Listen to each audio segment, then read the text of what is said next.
Sir Mark.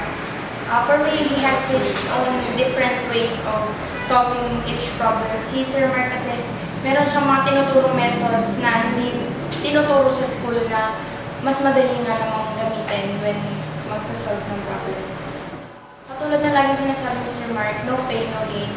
Totoo naman na no pain, no gain. So, kailangan namin mag-sacrifice ng time, ng effort para mas malaki yung gain para maging successful kami.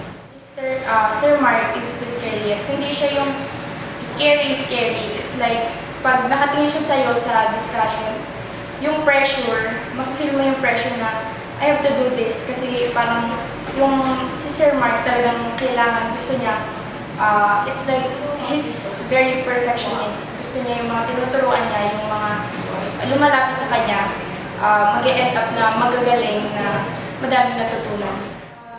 Sa Excel tutorials kasi hindi katulad ng ibang teachers na ibang review centers na parang nakakatakot mag-approach sa Excel tutorials.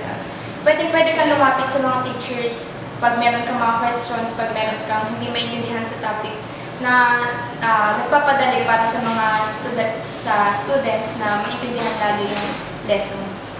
Sir Mike, tinuturuan niya kami lagi to be always confident sa mga ginagawa namin, na always put effort sa lahat ng ginagawa namin para nang sa ganun, yung mga marireceive namin, yung mga result ng ginagawa namin is laging maganda.